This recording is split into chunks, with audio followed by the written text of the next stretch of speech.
listen to Izzy Presley? Ooh, not if he was the last disc jockey on earth, honey. Hi, this is Bobby Brown, and welcome to another fucking podcast. You kids with your loud music and your Dan Fogelberg, your Zima, hula hoops, and Pac-Man video games, don't you see? People today have attention spans that can only be measured in nanoseconds. See, son, old legends never die. They just lose weight. He's like a legend and an out-of-work bum with a lot of life.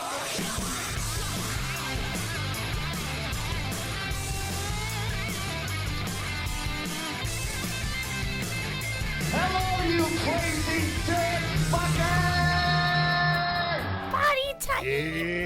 Yes, it is party time. Hello, Hollywood. Hello, world. Hello, my loyal minions. It is good to see you, and as always, good to be seen. My name is Izzy Presley, one of the two amazing co-hosts of Metal Edge Magazine's Another FM podcast, and this is a very, very, very, very, very special show because today, November 4th, 2013 was the very first episode of Another fucking podcast. And here we are 8 years later to the day. The very first guest was my roommate at the time, Ben Reagan, who was playing with Richie Ramone. And we did the first couple episodes together, and then I started bringing other guests in, and now Paul's stuck with me. Or you're stuck with me, depending on how we look at it. Paul, you're looking a lot thinner. Yeah. I have Paul, as you know, as I said last week, it was a taped show, but Paul was not able to be there because he was a little under the weather. No, it was not COVID. No, it's not the HIV. I have a theory on what it might be. There's a lot of stuff other than repulsive and disgusting. What is it? Eddie Trunk just came down with the stomach flu. There's a lot of stomach flu going around. I have a feeling, I have a theory, I have a hunch that the reason that you are sick, your body knew that this time of the year is the time of the year that the McRib comes out, and your body is automatically rejecting it because it is the biggest piece of trash in fast food there is, and your body does not want that in there, and it's pre-rejecting it. It's pretty funny because not that everyone needs to know this, but like Saturday will be 2 weeks since I've had pretty much eaten any solid food. I am on a complete like Gatorade, Pedialyte, and water diet, and I'm holding nothing down. But other than that, I feel great. But it's so bizarre because I saw the commercial for the McRib, and I literally, it was about to be like projectile from both ends after that. Yeah, I was just like, how could people eat? And part of me wants to try it just because it's the hype every year. And I know there's people that love it, but I can't think of anything that looks more disgusting. You've never had one? I've never had a McRib in my life. Be happy about that. I every once in a while go, you know what? I'll give it another shot. Yeah. And then you take the bite and you go, oh yeah, there's a reason why I didn't like this last time. It's like a sore tooth. You can't stop touching it. You have to keep going back for more. I'm not a McDonald's guy anyway. It's just doesn't, the texture of the meat drives me crazy. Don't you blaspheme in here. So I can't even imagine, like, knowing what their hamburgers are like.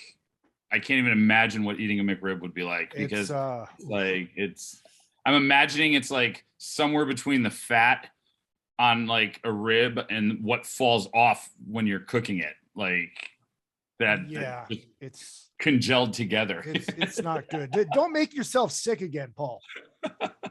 Oh yeah, it's not again. I got this going. Oh yeah, in the words of the great Stone Cold Steve Austin, I'm going to crack a LaCroix water. Yeah, I'll kick the Gatorade. Why is Izzy not drinking tonight? Well, Izzy has to go to work because he wants to go to Texas with more than $60 in his pocket. So cheers. Man, $60 is pretty good. You know, it's funny. And we're going to get to listener feedback comments from YouTube in a little bit. And we're going to get to obviously the big news is the Metal Edge news. We're going to dive into that. And then Then we'll open up the Zoom. We'll get some listeners to join us if they feel like it. Like birthday I love boy. when the listeners join. I do too. Like That's the highlight for me. Like birthday boy Scotty from Canada. Wait, it's Scott's birthday? Scott's birthday today. Is he eating poutine? He should be. There was something on TV. I was watching something in my can't get off the couch mode, and they were talking about poutine. Oh, no, you know what it was? And I know it was Guys Grocery Games, but they had a Major League Baseball one where it was Major League Baseball players. And I can't remember. I think it was Jeremy Felt, but I'm not positive, was on. And the girl he was partnered up with was like one of the cooks. And she said they were going to do poutine, and he had no idea what poutine was. And she's like, it's Canadian. And he goes, well, then no one should know what it is. Wow. I was like, wow. Yeah.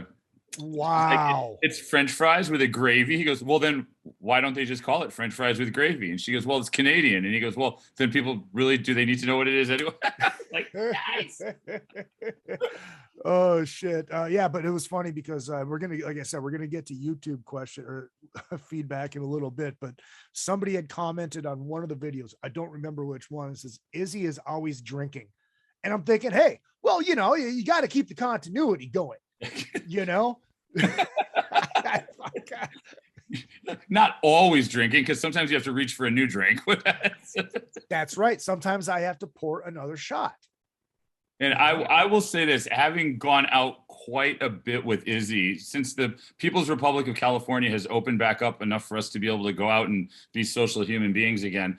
Izzy and I have been out at the Rainbow quite a few times. And I will say, he is a very responsible drinker when he's driving. Yes. So there are times he doesn't drink. There are times I don't drink.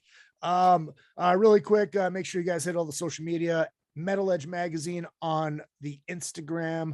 Follow Paul Gargano there as well. Follow me, Real Izzy Presley, all the way across the board. Twitter, Instagram, and Facebook. And the show page for now is Another Effing Podcast on Facebook. And we're going to get into all that.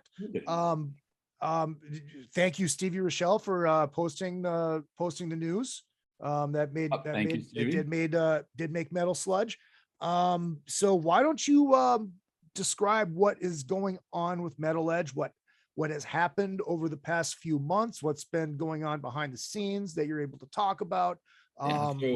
So basically what happened back, it was like 2012, I believe. Myself and a couple partners who were all also music managers bought the magazine. And we had these grand plans for what we wanted to do with it. And we just all have been extremely busy.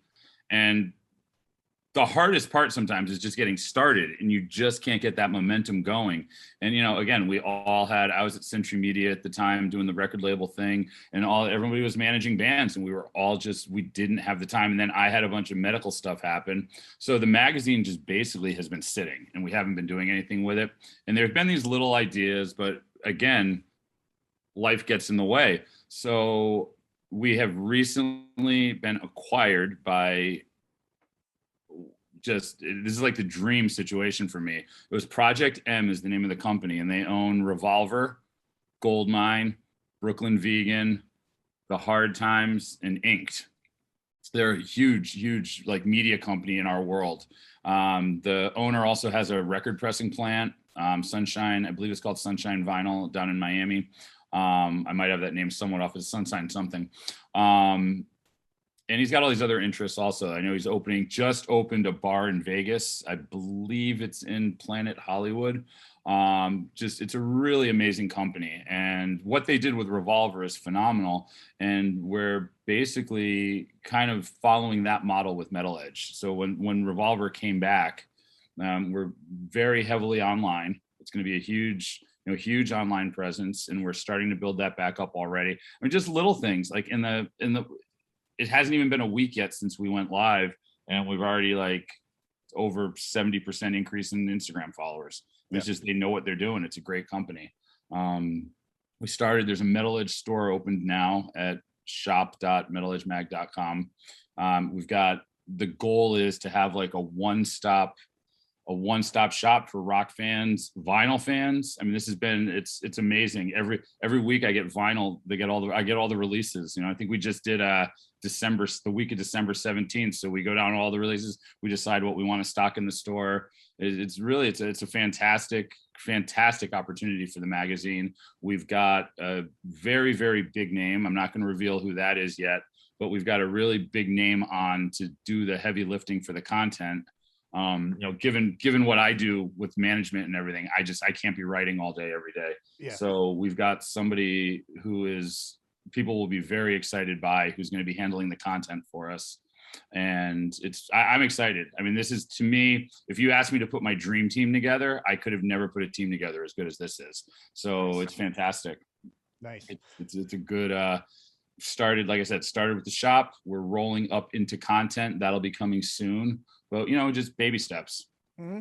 As they always tell me, just don't get ahead of ourselves. Don't put the cart before the horse. I'm like already going, when do we get to do magazines again? When do we do print publications?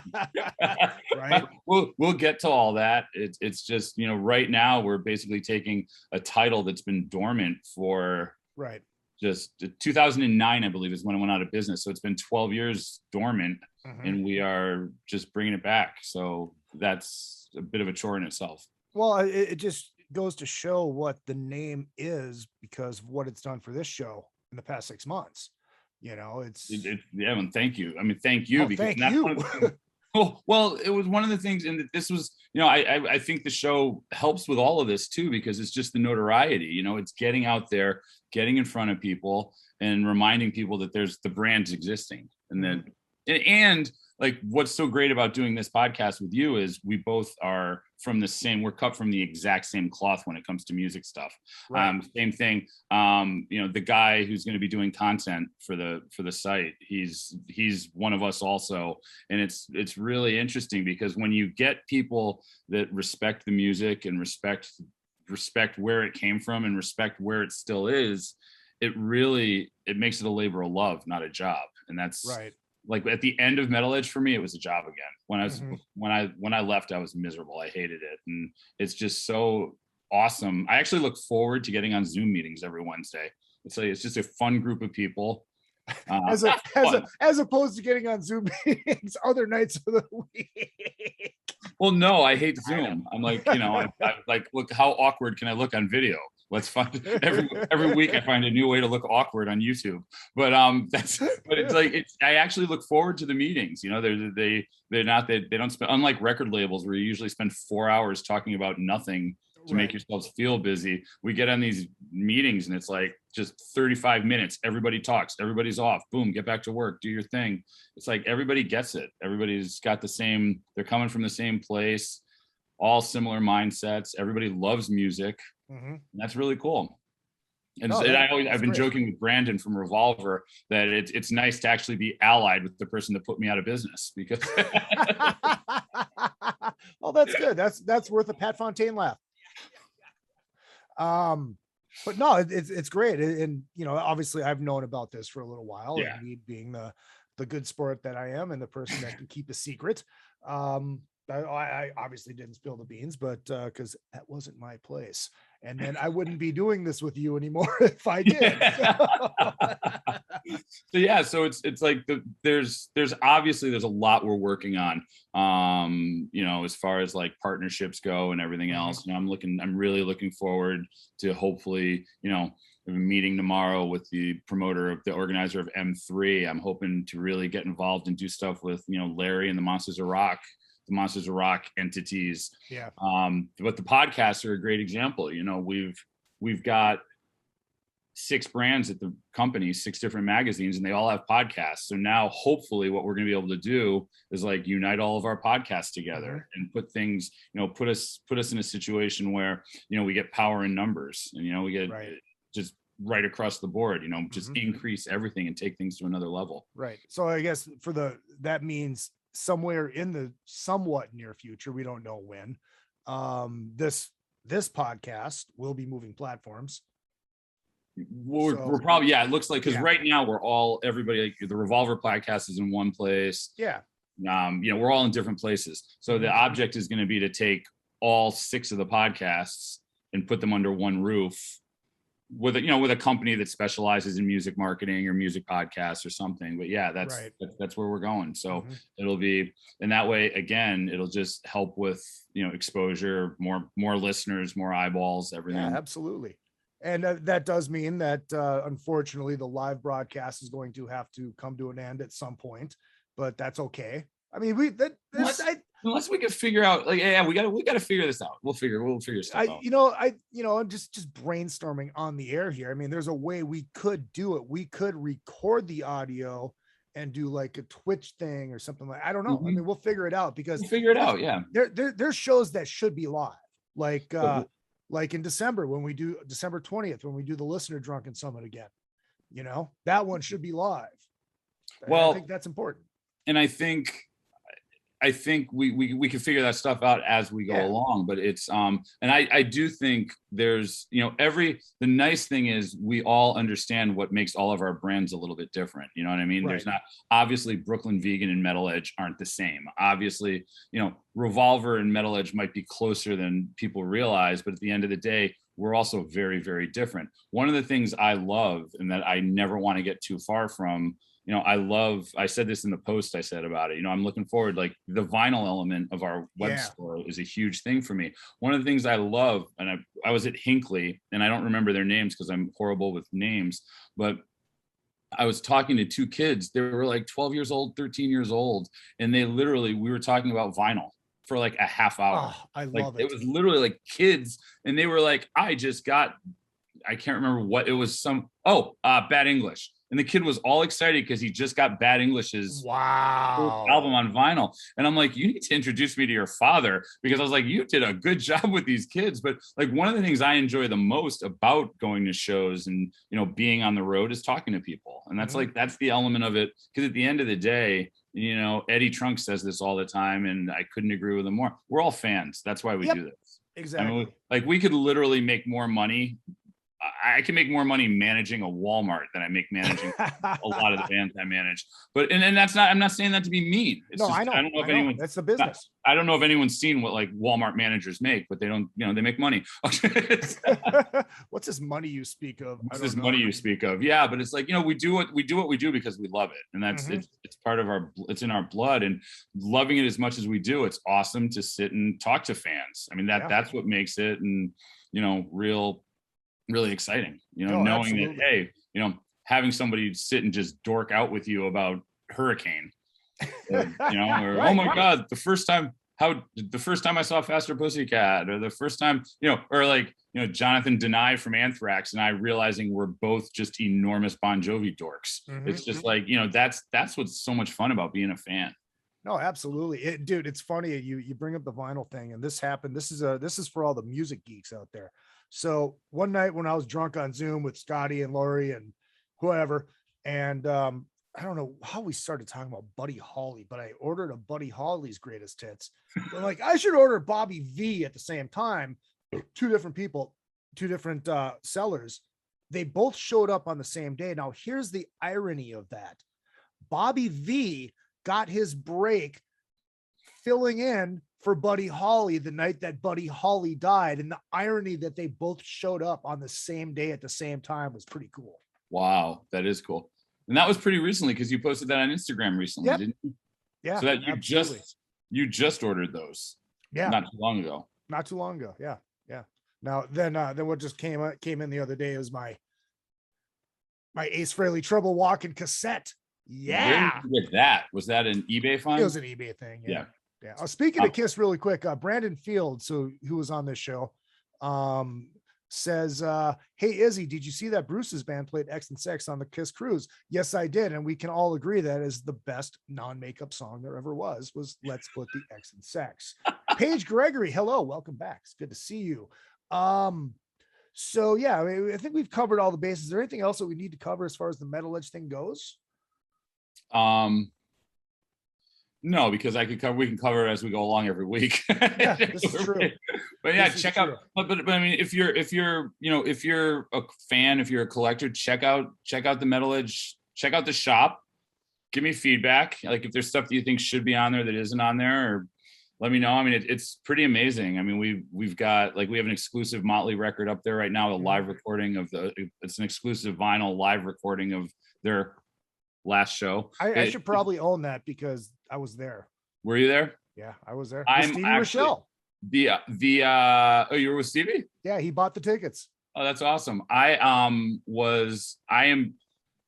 ordered the Judas Priest album that just came out, like the compilation. Mm-hmm. I can't remember what it's called, solely because the live recording was from a show. There was a live recording from the New Haven Coliseum, which I was at. And I'm like, nice. I really don't need this Judas Priest record, but I'm buying it anyway because I was at that show. So I absolutely Speaking of Lori, he just showed up. He said, sorry I'm late. Happy birthday, Scotty. I ordered the crew. And of course he did, because he messaged me. He's like, I'm trying to order the fucking crew, and I don't know why my Australian sounds like fucking I was about Aussie. to say, why did Ozzy call you? And yeah. Trying to order the fucking crew, man. I can't get it. And why? Where is it? I'm like, I don't know. Maybe it's I was on the wrong page. So yes, Lori, you got it. You already got it. Got an order from Lori from Australia. So there you go. There you go. Should we dive into some of these YouTube questions? You would want to. Yes. Is my stomach just gonna flip 4 times? You're gonna hear. We could literally do an entire show on the feedback on the Van Halen David Lee Roth one. And here's one of the good ones that I loved.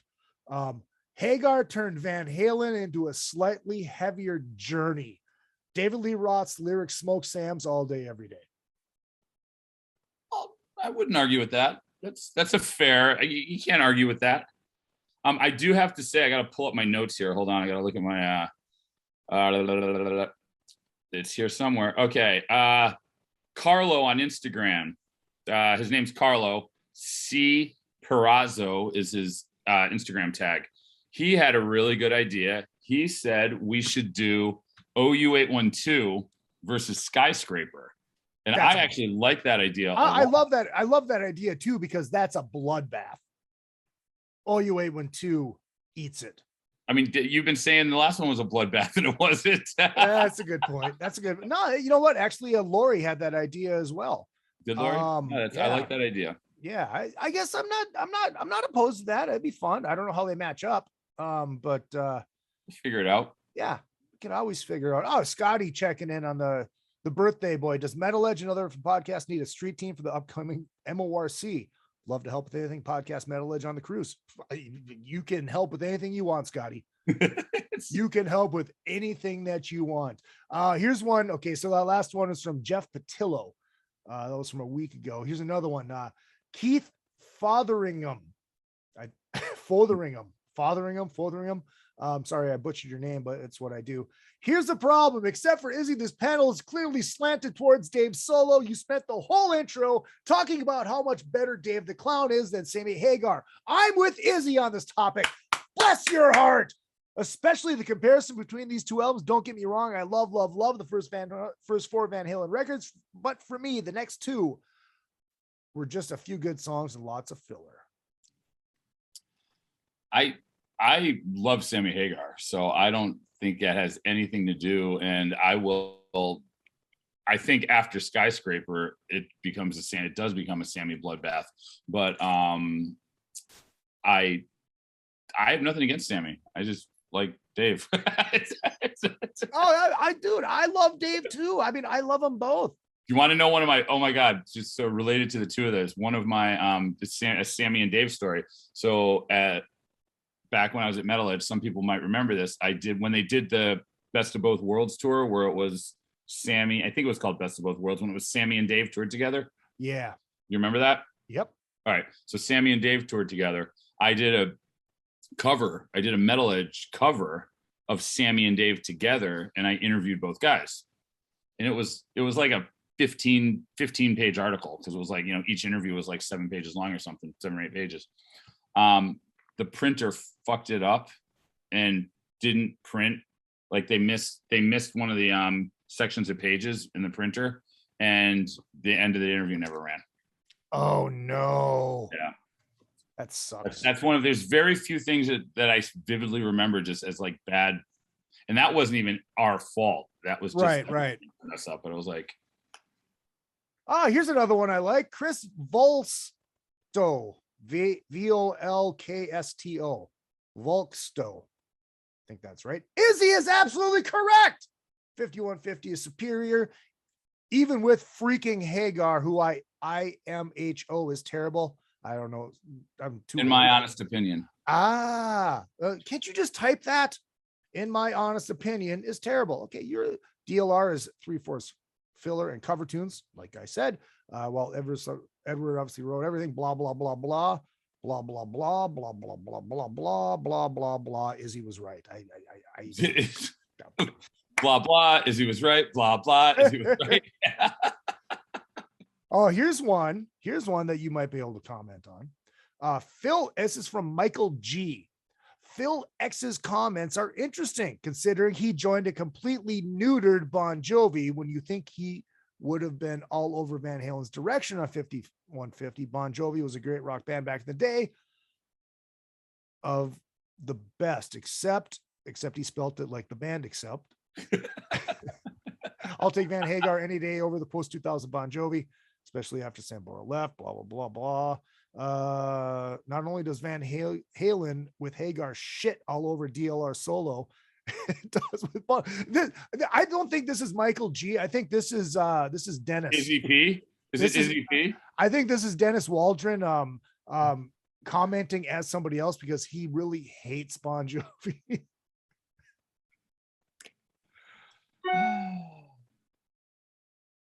Thoughts? Oh, you're done? I didn't know if you were done. Yeah, I'm done. I'm a huge Bon Jovi fan. I don't think it's fair to say that someone gets older, they get neutered. And I also don't really understand how that impacts what Phil's feelings are about those records. I mean, just because he's in Bon Jovi, I understand the guy doesn't like Bon Jovi. That's fine. That's fair. I'm not going to argue with someone that doesn't like Bon Jovi. They're entitled. Because there's plenty of bands I don't like that other people love. But I don't think him being in Bon Jovi should have any bearing on why he likes Eat 'Em and Smile or 5150. I don't really see how the two are connected. Yeah, I think he just wanted to rip on Bon Jovi. I think you know what I do think? I think if he had thought that out a little bit more, it could have been a much better rip that Phil would have actually appreciated and laughed at. But I think he copped out with like a short, easy rip on Bon Jovi where he could have gone could have made it better. I give that, as terms as rips go, I give that one like a C-. The thought was there, the intent was there, but it could have been better. Next time, give yourself like 5 more minutes to think it through and write something meaner. Because we love the mean ones, man. Those are the best. And also pay attention to the. If you ever wanted to get in the Metal Edge mailbag section, write a letter in saying what an idiot I am and how I don't know what I'm talking about. Because you know what, I'll put those all the time. Hell yeah! See, Lori even agrees. Sounds like hummus. Yep, sounds like fucking Doc. Hey, you know what? Trader Joe's has an entire section devoted to hummus. That does not shock me at all. That does not. I'm just saying there's a big market for hummus out there. Going to the Kiss solo records. This is from Saiga West, Saiga West. And this is actually kind of a funny thing. He goes, or he or she, I'm assuming it's a dude because not a lot of gals listen to this show. It would be funny if when you guys talked one-on-one with each other that you would do it Brady Bunch style, as if Charlie addressed Mike, Charlie would look up and Mike would look down with the response. Now that would be amazing. Here's the problem. Everybody's Zoom is in a different order. Yes. We don't all look at the same Zoom. So if we've got you've got like the 4 guests, and then so there's 6 of us. All 6 of us are looking at everybody in a different order. Right. But that can easily be changed because on your screen, you can move people around. Well, yeah, but you would have to know where we would actually have to. It's hard enough. Like half the time we don't know who the guests are going to be 5 minutes before they show up. So it's even harder. Now we're supposed to get everyone to synchronize how they look on the. Yeah, that's a good point. That's a good point. Dave Pitcat says Trunk is correct. During the COVID lockdown, Peter Grist did a version of Don't You Let Me Down. And I think we think we got to that later on in the show. I think. I like this one. A Rose Concert says this lineup of dudes is the best thing ever to watch. Keep up with this crew. Well, the problem is we ran out of makeup. We ran out of Kiss records.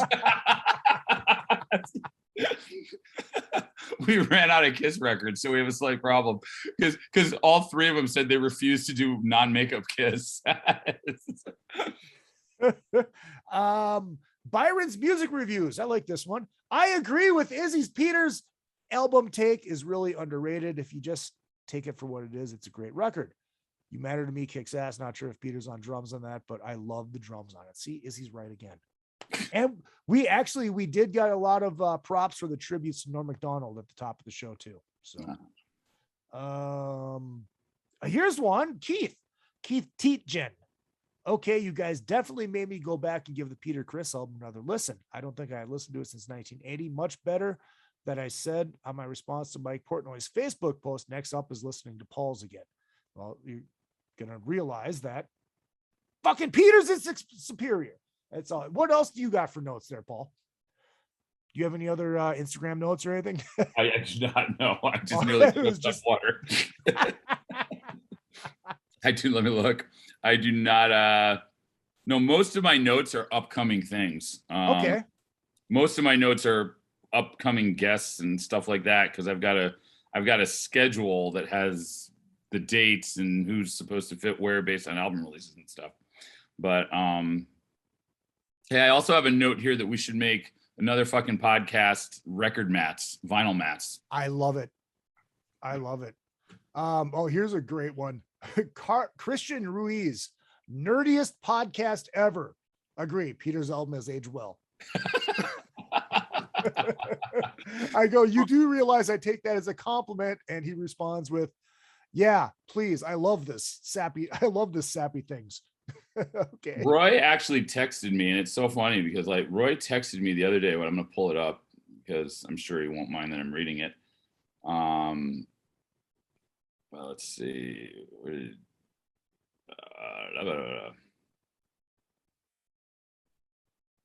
so he texted me. Question. Is Peter Criss's solo album considered gentleman rock or yacht rock? That's a good question. So it was literally, and I kind of ignored him because I asked him a question after that. I asked him a ministry related question because he's in ministry. Yeah. So we were talking about ministry for a bit. And then he goes, no, seriously, back to my question. Is it gentleman rock or yacht rock? So we had that conversation. That's fucking great. I said, it's clearly gentleman rock. Yacht rock lifts a pinky up when they drink their tea. Peter Criss doesn't drink tea. That was my guess. That was how I described it. Okay. Let's see. Here's on the Kevin Martin one. The Brutality Films LLC. I guess there's your plug. Just laughs and go, I was one of those assholes flipping them off at Rush. They won because I bought the record somewhere down the line.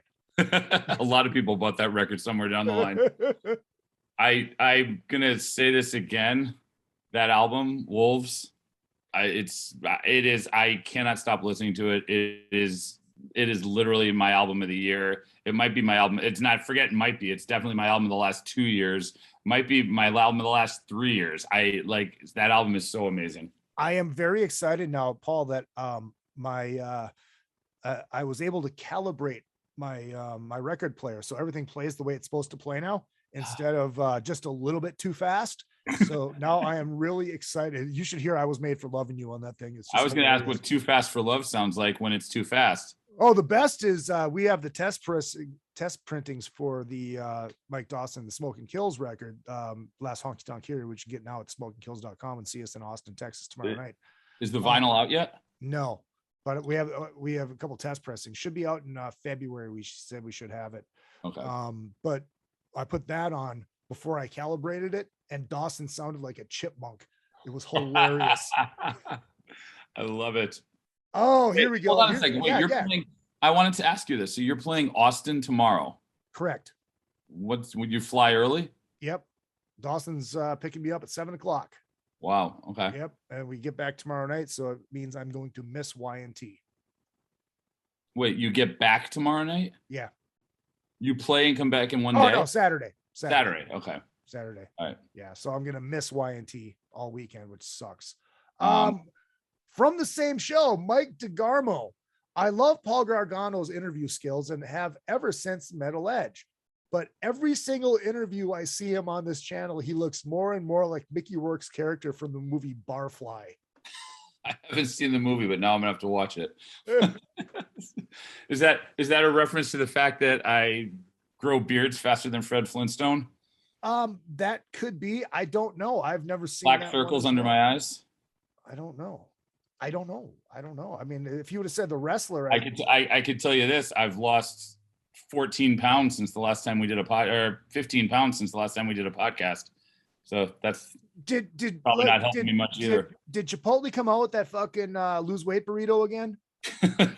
Maybe that's what I ate that started this whole thing. Let's see. Dirk World on the Jeff Tate interview. How the fuck do you guys get on a Queensryche train so late? You've always been on it. Who? Me? I don't know. How the F did you guys get on the Queensryche train so late? I don't know. We just, maybe because we haven't had Queensryche on and Jeff on until now. I don't know. Maybe he means, were we talking this was probably 3-4 months ago at this point. Were we talking about when we became Queensryche fans? That could be. I don't know. Because I became a Queensryche fan with Mindcrime. That was like that was the era and then I went backwards. But maybe that's what he's talking about. I like this one. Last Chancer's Film says this is one of the best Jeff Tate interviews I've ever seen. Nice. We can take that. Where's that other one? Oh yeah. I drink every time Izzy nodded his head. I'm hammered. Izzy, what the hell happened at 41:55? Good interview. Let's see. What happened? Oh, okay. So what happened at 41:55 is my my bum shoulder hurt really bad, and I did one of those. So there's that. I'm looking at pictures of Mickey Rourke and Barfly now. Of course you are. Of course I am, booby. Yeah, I got, I'm not going to argue with that one. It's definitely because of the way my hair is growing back in. Yeah, that could be. Yeah, no, I see it. And he has facial hair. So he's got that growing my hair in, what do I do with it? And stubble. So yeah, totally. I'll take that over Robert Carradine any day of the week. I still like the fucking the Ringo Starr in Caveman though. I still think that one. So here's what I'm gonna do, and we're gonna keep going through some of these. But right now, if you go to the Facebook page, which is at Metal Edge Magazine on Facebook, I am going to post the Zoom link. So if you do want to get in and ask us a question or say hi and tell us how great we are, you can click on that Zoom link and we will let you in. And then when somebody else is waiting, then we'll kick you out. Because, that's kind of how it works. Get out. Jeffrey Zima, Andy Gould is amazing. Really? I'm kidding. I love Andy as a joke. He's called me twice while we've been doing this. Of course he has. Hey, people, this is a great podcast. If you're looking for something light, entertaining, and informative, musically speaking, please keep this album versus album podcast going. What an ingenious idea. I wish we could have came up with the idea. We'd love to see Faith No More, a bunch of debut albums versus other debut. I don't hate that idea. Debut albums versus debut albums. I don't hate possibilities are endless. Please keep the versus podcast coming. I love listening to these all working, makes the day better. Well, I'm glad we're here for you. Yes. I'm glad we're here for you. And let's see. Grant Arthur says, great show. You guys have to have Andy back. I would love to have Andy back. I love his stories. The life that he has lived is amazing. So, all right. There's that. He's getting mad at me because I haven't been out. Literally Saturday or Sunday will be 2 weeks since I've left the house. And he's getting mad at me. He's like, you need to get better because he lost his drinking companion. Oh, see, there you go. Settle down, Arthur. This is going back to the one that you weren't on. This is the Jeff LeBar one. Hold on, Scotty just sent me a message. Oh, I thought he was saying something about the fucking link. All right. Oh, he says he was reminding me of Robert Stone from NXT. I just sent a pic in your messenger. Okay, whatever. That looks like Robert Carradine, Paul's art. That looks like Robert. That's all it looks like. I'm going to share this on my personal page as well. So maybe we get some. Does it show up? I'm so not good at Facebook. Mm-hmm. Does it show up on Facebook? If you go to the Metal Edge page and post, does it still show up? Yeah. Because you are not a moderator on the Metal Edge page? Correct. Well, I'm doing it on, because I'm just doing it. I'm like, I could make page. you, at some point I should make you a moderator on the other. Yeah, that might be a good idea, especially if we move pages. To join the show with questions or comments, here is the link. All right, there we go. Where were we at now? Oh yeah, fucking Richie Kotzen song came out today with Adrian Smith. Amazing. I saw that. Here's Sledgehammer, loyal listener to the show. It's no wonder I became such a big Izzy fan. This is a great interview, like all of them turn out to be. When Jeff started talking about when he was a kid, the interview gets really good. You don't hear noise by then, blah blah blah. So anyways, I was like, when he said you don't hear noise, I'm like, well, you can't hear my dog barking. No, there was during the biggest one that I did with Jeff, my computer. Oh, Jeff LeBar. I was thinking Jeff Tate. Yeah. There was some serious shit going on with my computer. I had to get the input fixed. I had a different setup then. Oh. So it sounded like there's a helicopter. Let's see. Going back to the Destroyer Rock and Roll Over show. Love this podcast. Do this with every great rock band. Thanks to Eddie Trunk for mentioning this on his XM show. There you go. I thought he was going to give Eddie shit for mentioning his XM show.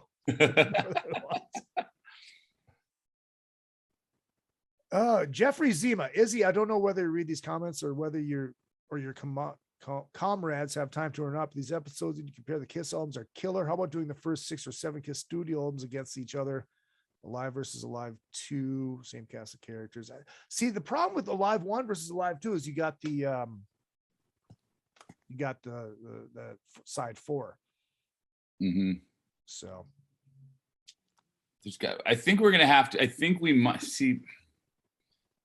I really don't know that I could even dig into the non-makeup stuff. I just don't know that I have it in me. But we might have to do a non-makeup one. We might have to figure out. I mean, that'll be a revenge bloodbath. I mean, there's just no other way. Well, yeah, because see, now personally, somebody who has actual taste knows how great Kiss Asylum is, and it's the best Kiss non-makeup record. I mean, I'm not going to argue with that statement.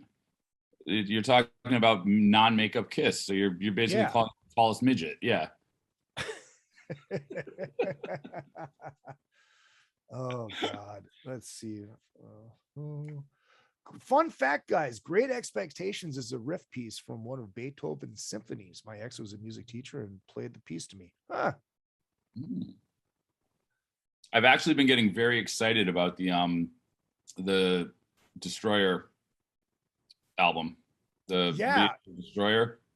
Yeah, I really cannot wait to get my hands on that thing. Are we able to talk about what we're going to do with that a little bit?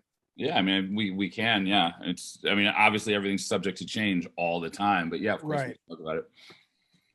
Yeah, I think we're gonna have one of the guys from the record label that was like instrumental in putting the whole thing together on with us, and maybe a member of the band if we can swing that, but that gets harder and harder every day. Yeah. When they're dealing with stupid bullshit stuff about COVID and everything else, they just don't want to do press, and I don't blame them for that.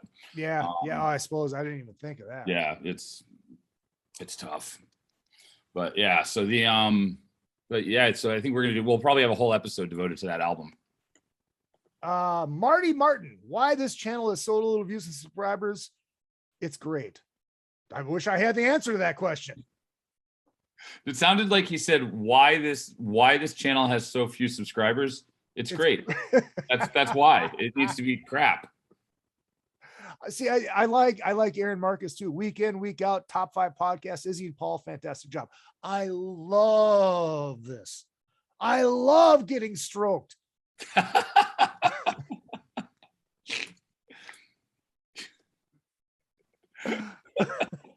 My ego, ladies and gentlemen. Your ego loves it. My ego. Brandon Fields in the chat room. See, you could have, Brandon, you could have clicked on the link and joined to give us this piece of information, but I'm going to read it anyways. But you can come on right now. Click that link and tell us why you think Lick It Up is the best non-makeup record, slightly followed by Revenge. You said Lick It Up followed by Revenge? Yeah.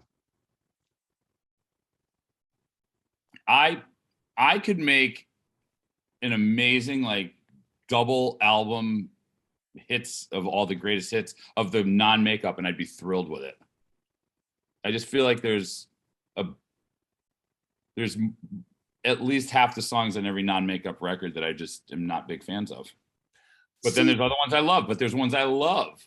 Like I love like the stupid shit I love, like All Night and Tears Are Falling, and like I love the stuff, but it's also just not like old Kiss. It's like dealing with Van Halen with Dave and Van Halen with Sammy. Yeah, I mean it's completely two different monsters. But see, and that's a terrible Kiss record, by the way.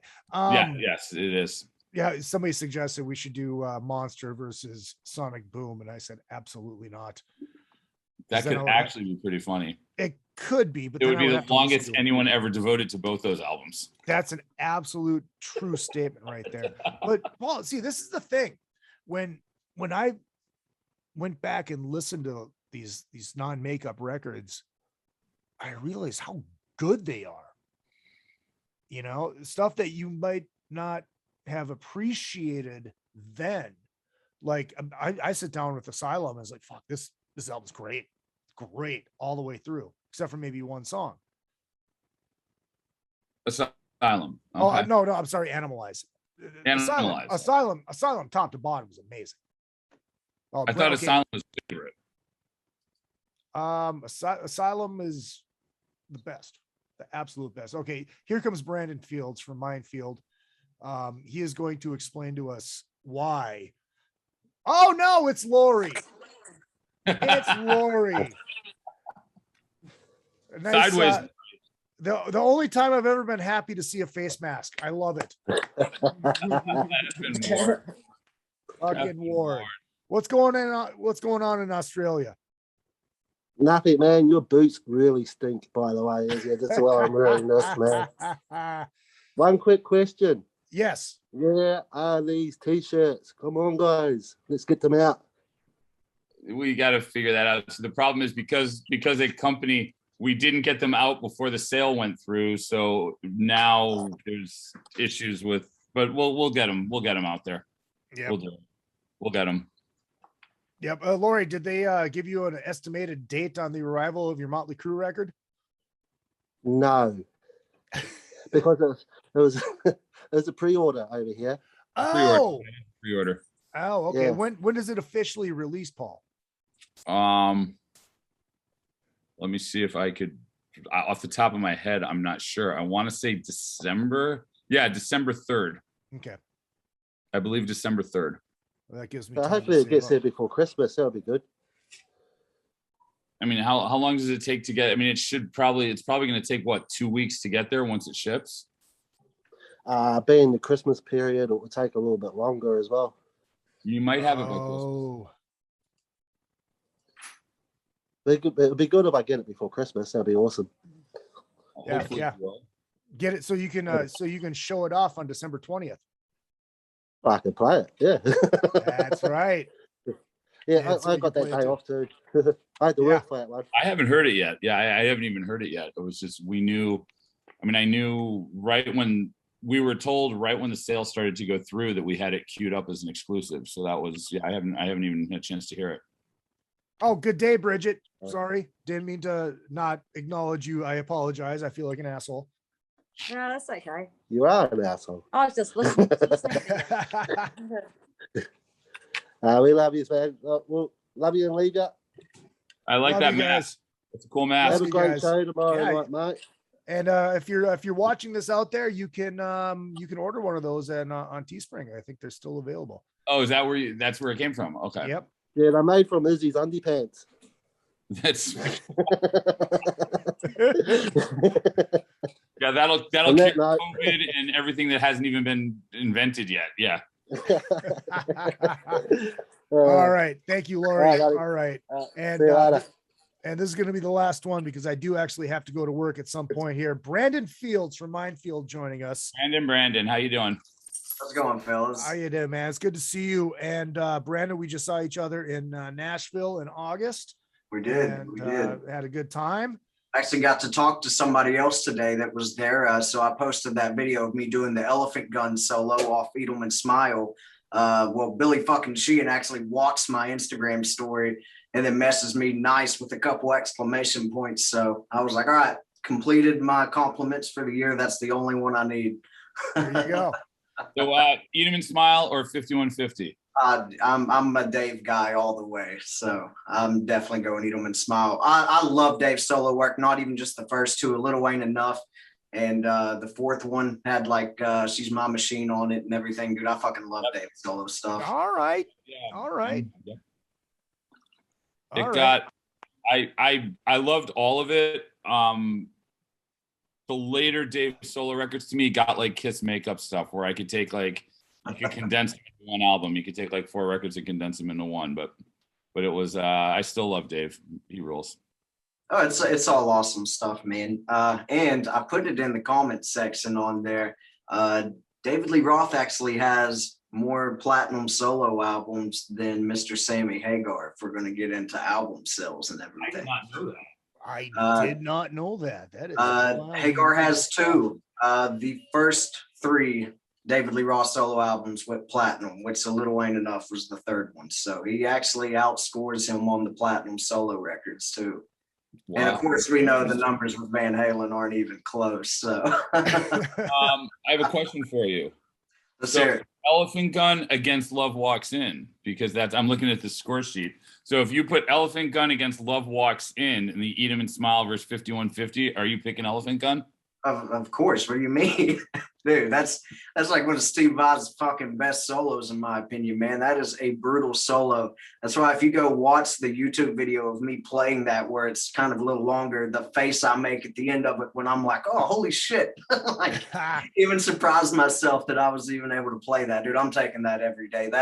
I love Edelman Smile. To me, that is, you can't get much more top tier hard rock and roll than that to me. The guy, Izzy, going back to the comments, the guy that said we planted everybody in there. Brandon was not a plant right here. This was, he did not even. No, he didn't say planted. He said, it seems that everybody on this panel is slanted. Planted. Okay. Planted. Yes. Well, we are all a bit slanted. I'll take that. Absolutely. So, Brandon, please explain to us. Please. Hold on. Oh yeah, go ahead. I need to know what Brandon's shirt says. Detroit fights dirty. Okay.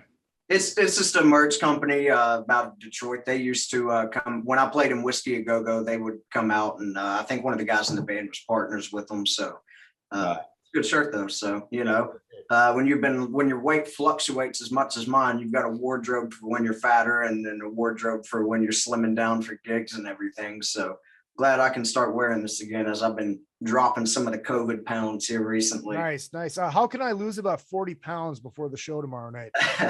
Well, it's funny. I'm actually down about 40 myself right now. So yes, What's Paul, that? Paul, please come breathe on me. Izzy, And when you're out working, just stop by. I'll just come in and breathe into your car. That'll be like. Well, really, what happened? The secret is, just a nice, healthy cocaine diet. There you go. You know what? That doesn't work for a lot of people. That's why the bandana is getting pushed back farther too, because my hairline is also a victim of that, as my waistline. I've been very, very lucky. At 49 years old, I still can't complain. Oh, dude, I'm fucked. I am absolutely fucked. It's going to be gone within. Yeah, you are. I'll deal with the awkwardness of this just because I'm 50 and I can still do that. So yeah, exactly. You all know how short my hair was before COVID. Yep. I would have never done that if it wasn't for COVID, but I'll let it go for a while now. And Brandon, you are going to have a killer skullet when it's all said and done. I'll just wear a wig. I have no shame in wearing it. There you go. All right. So please tell us your fight about Lick It Up being the best Kiss non-makeup record. Well, I'm just right out of the gate. I'm a huge fan of the Vinnie Vincent songwriting. And I think that you could argue that the 3 tracks he was involved with on Revenge were also the best songs on that album as well. A great album as well. But I'm a big fan of Vinnie Vincent's songwriting. I think he wrote some killer rock songs. And, another song that Bruce's band pulled out of the bag this weekend, All Hell's Breaking Loose. I fucking love the riff in that song. As goofy as, Paul, you can argue Paul starts that song out. That's a monster riff. And that song and the harmony he comes in with that on the intro, amazing. Just the whole album was, I felt like it was a pretty strong record for them to follow up with the statement of taking the makeup off. So I'm a big fan of Vinnie Vincent and the whole record, pretty good to me. Were you on the Kiss cruise? I was not. Oh, okay. I was at home seething with jealousy. I was about to say, if you were on the Kiss cruise, we're going for at least another 15 minutes because I want a full report about everything, but okay. Well, I mean, I was staying up to date as I could on Instagram. I was waiting for every video of Bruce's band to pop up because every year for the Kiss Cruise, Bruce's set is what I'm always most excited for the videos to pop out of because, Bruce plays the shit the fans actually want to hear. So, well, I mean, the shit that the hardcore fans that pay $50,000 to go on the cruise. And you know what? Give Gene and Paul a little bit of credit because they know Bruce is doing that, and the fact that Bruce does that means they can play the stuff they have to play. It's to an extent. Now they did try to pull out some deep cuts. I'll be an apologist for them. Did you guys see the video of them playing or trying to play, as we could say, She's So European? No, because it's off Unmasked. Unmasked is terrible. I like Unmasked. It's so crazy the contrast opinions we have on Unmasked. I said it before and I'm going to say it again. Unmasked is the Taco Bell of the Kiss records. You stay away from, we were talking about this a little bit earlier. You stay away from it when we were talking about the McRib. You stay away for a little while. Then you look at it, you look at the menu and you're like, did you see a commercial? This doesn't look so bad. And you go back and you order it and you take a bite and remember it's Taco Bell. Interesting. It's the exact same thing as Unmasked, other than Shandy. Man, what about the Ace tunes on there? Being an Ace guy, do you not even, dude? I will take they're all right. I will take the 3 Ace songs off of Unmasked versus the 3 Ace songs off Dynasty. Oh, fucking okay. All day. You're gone. Talk to me, Torpedo Girl. It's just it's rambling Ace cheese. I mean, are you expecting some like vocal acrobatics like Paul does? No. Just lyrically. And actually, Jeremy was the one that planted the seed in me. You cannot nitpick cheesiness about any aspect of Kiss. No, I get it. hole, but you're just going to end up being like, well, this and this and this and this. There is a point. But no, all day, every day, I'll take those 3 Ace tunes off Unmasked versus Dynasty every day, which is a bold statement because, 2000, man, Hard Times, those are classic Ace tunes. But I like Hard Times rules. I like the obscurity of the Unmasked stuff. 2 sides of the coin. Come on, that's another great one. I like playing it. But we did. I got to play "Talk to Me." That was in our set at Kissmas last year in Florida. Oh, nice. Mr. Ryan Cook played bass on it. I think he said it was the first time he had played bass like in a band setting, and he was like, "It's easy." He's like, "It's because it's Ace playing bass, and he just plays it like guitar." So yep. So it was a lot of fun. We should go down the track listing for Lick It Up really quick here. Now, this is just my personal opinion on each one of these songs. Exciter, killer opening track. Not for the Innocent, it's all right. Lick It Up. Now, here's the thing. The studio version of Lick It Up is one of the biggest pieces of trash Kiss has ever put down on vinyl. The live version is amazing. It's weird. I love the way they go into it live, where it starts with exactly and just punches in right there. The way the studio version is presented, it sucks. Young and Wasted is cool. Give Me More. All Hell's Breaking Loose is amazing. A Million to One is amazing. Fits Like Love is amazing. Dance All Over Your Face is fun, campy Gene song. And On the Eighth Day. I like And On the Eighth Day. I love the intro in it. Right before the verse kicks in, that whole part that they don't play again the rest of the song. I think that's an awesome intro. Great album, So yeah, but it does not stand up even near Kiss Asylum. See, or even Animalize. Well, see, you're talking about like campy Gene songs. What about fucking All Night? Which it's kind of a cheesy song. Jean Bouvard, great. I know that he wrote that, and but if we're gonna, like I said, if we're gonna start nitpicking cheesy, presentation. The production was 10 times better on Lick It Up as well than it was on Asylum. I think Lick It Up sonically sounds 10 times the record than Asylum does.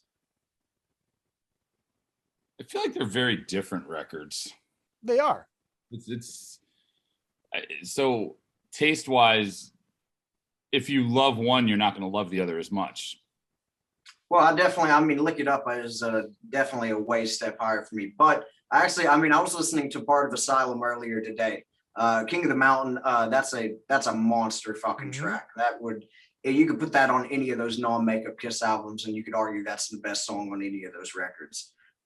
Especially Crazy Nights, because that's kind of a filler album for me. But no, there's good stuff on Asylum, but and I'm not trying to sit here and dog on that, but to me, I think Lick It Up definitely edges all of the non-makeup stuff out. Because like I said, I'm a big Vinnie Vincent fan, and not necessarily as much for like the solos. Not saying he didn't shred, but there wasn't as much. It's crazy how they went from Vinnie Vincent to a guy like Bruce Kulick, who Vinnie's solos were very unorthodox and non-constructed, and then you have a guy like Bruce who his solos come across as like he put a lot of thought into them. They like orchestrated and stuff like that. A very technical player compared to somebody like Vinnie Vincent. So, but still, Vinnie wrote great fucking songs, man. Look at Revenge, Unholy, Heart of Chrome, and I just wanna, which that's kind of, if we're gonna start nitpicking cheesy stuff, that one's a little cheesy. But I used to like I Just Wanna, but now that I've grown up and really love Peter Criss's solo record, I Just Wanna no. They always make like weird decisions like that though with outside players. Like it was definitely odd for Revenge for them to just bring Vinnie back in out of nowhere. I would love to hear what Bruce Kulick actually thinks about like how he felt when they mentioned they were bringing Vinnie back in any capacity at that time, especially when they had Eric Singer coming in and they could have kind of established that lineup as more legitimate with the four of them instead of, relying on Vinnie Vincent, who used to be in the band. And also on song Take It Off, that's fucking Kevin Valentine playing drums on that and not Eric Singer.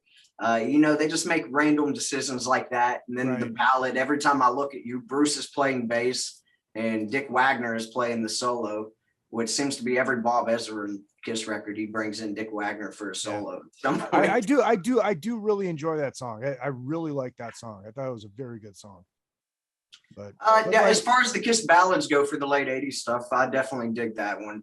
And I think that was it that one or Forever, where apparently like Gene farted in the video? That was Forever. Yeah, I couldn't remember which one that was, but yeah, hilarious. Now I know I was taking a look at the Metal Edge shop earlier, and you're doing the vinyl. So both of y'all are into Kiss and like obscure vinyl and stuff like that.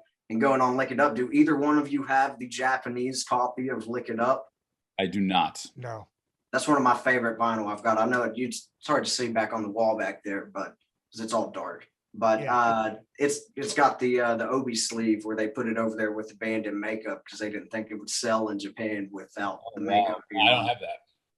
Yeah, awesome. It's an awesome thing. I definitely recommend if you're into collecting vinyl to grab a copy off that. It's something I've always wanted. I've just never got. So there was a store here in town that they posted that they got a box of cassettes the other day, and one of the cassettes in the pile was the best of the Kiss solo albums compilation. Dude, I went down there like the next day and it was already gone. So I I got that at Rockin' Pod. Oh, nice. Yeah. Oh, I'm assuming it was at that giant, the table in the middle with the mass amounts of everything. Yep. Yeah, that was what a crazy table. Oh no, I did not get that. I got Killers with the regular logo on it. Okay. Killers, not the nice. Not the best of solo records. They pulled some stuff off that on the Kiss Cruise this weekend as well when they were doing the tribute to Bob Kulick. Oh, nice. Nowhere to Run. They did part of that.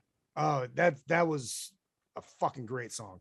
Oh, amazing. That was a great song. They should have saved that for a proper record, I feel like, instead of throwing it on that where, most of America didn't ever even know it existed. Right.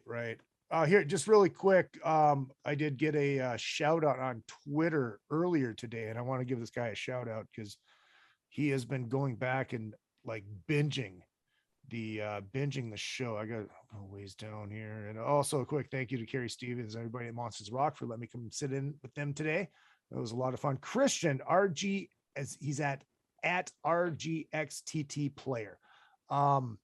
Izzy, I've been binge listening your podcast. I just heard the interview did with Morgan Bailey, who's a transsexual porn star back in 2016. You keep the conversation going no matter the discussion subject or personality. Thanks for being the soundtrack to my workday. Christian, thank you very much for listening. And just a shout out to Morgan, because that was one of the coolest interviews I ever did. You talk about a story. Wow. Very, very interesting. Go back and find that. Morgan Bailey. So Morgan Bailey, transsexual porn star. Very cool. Very, very, very cool gal. So, Paul, you got anything else here? I do not. No. No, we covered it all. I think we did. Brandon, thanks for sitting in for a couple minutes. Make sure you guys check out. Is it just straight metaledge.com? Oh, look at that. Nice vinyl. And the CDs. Nice. Nice. When did it come out? It came out May 7th. Okay. It's been out a while. Okay. Oh yeah. We were on a label for a minute and then decided to put it out ourselves instead. So the press wasn't quite as heavy on that, but luckily I had nice folks like you guys to let me come on and plug it for a minute. Of course. What fucking episode was that whenever I was on? It was Trouble Walking, I think. I think that was the one that we just did with us three, I think. Yeah, it was just us three, but I can't remember exactly what we were talking about. I know it was Trouble Walking, but I can't remember if it was up against anything or if we were just talking about that. It was the Ace birthday episode. Wasn't it the Ace birthday episode? Yeah. Yeah, I think it was. I think you're right. I think that was what it was. So very cool. Yeah, appreciate you letting me come on for a minute. Oh, dude, I appreciate the listens, man. I really, really do. Of course. Yeah. I'm trying to look up what the episode was now. Hold on one second. It was Fraley's Comment versus Trouble Walking. Oh, so it was a head-to-head episode. Cool. It was. And I'm sure if I was all Trouble Walking on that episode, I'm sure. So such a great album. So did you get the yellow vinyl for Record Store Day when it came out? Actually somebody got me the vinyl, but it wasn't the yellow vinyl, it was just the black vinyl, and I'm okay with that. I like the regular vinyl. I don't like the colored vinyl. For some reason it skips on my player, even though it's calibrated right. So interesting. Vinyl can be tricky sometimes. Well, I know I can tell you in the olden days, back when we weren't on the podcast talking about our hairlines, there was definitely a quality difference in colored vinyl versus black vinyl. But today, they're really, unless you are like the biggest audiophile with a just insane ears for that, you can't tell the difference today. But nowadays, you can't even get new vinyl pressed because everything's backed up for the next like 15 years. So it's horrible. Yeah, I actually saw a tweet right before I came on that was like, if you don't get your album done within like the next month or two, it won't come out on vinyl until 2023 because everybody is get it done the next month or two. I mean, you just can't do it. I mean, it's just there's too much. Oh, interesting. Like I said, fellas, thank y'all for having me on. Brandon, thanks for coming on. Absolutely. I'm gonna go ahead and skip out here. I missed on the Kiss Cruise. Yeah, absolutely. Up until now, I thought the only thing I missed was Sebastian Bach. I heard somebody missed the boat for a reason or two, so that's all right. Sebastian Bach already doesn't like me, so I can comment on that. So, dude, I don't know why. I'm sure we had to squeeze it I'm in. sure at one there was point. something at the terminal that along the lines of that. All right, fellas, I'm out of here. Good to see you. Thanks for coming on. Thanks, Brandon. All right, let me hit the outro music here. Fun show. It was nice to catch up with some listeners and some feedback. I like that. Make sure you guys hit up metaledgemag.com. Subscribe to the newsletter. There's a newsletter. Subscribe to the newsletter. Also hit up Metal Edge Magazine on Facebook and, of course, on Instagram. You can follow Paul Gargano on Instagram. Actually, there will be, if you follow, there will actually be posts now because it's not on me to do it. Somebody else is doing it. So there now they're on the Metal Edge Instagram. There you go. And you can follow me at... Coming up, there's going to be a lot coming up. We're going to be launching the actual site at some point probably in the next month. All right, so this is just the soft launch, but the site. Yeah, we're going in reverse because we knew, based on everything else the company did, we knew that this was a way to get back into people, start picking our numbers up again, and build into the actual site itself. So. All right, cool. Make sure you follow me at Real Izzy Presley all the way across the board, Twitter, Instagram, and Facebook. And for now, the show page is Another F Podcast on Facebook. You can catch me along with the Smokin' Kills tomorrow night at the WTF Ice House in Austin, Texas. We go on at 8 o'clock. It's going to be 55 degrees, and I'm going to be freezing my balls off because we're playing outside. We'll see you next week. On behalf of Paul Gargano, my name's Izzy Presley. Don't you go change it. Come on, what movie?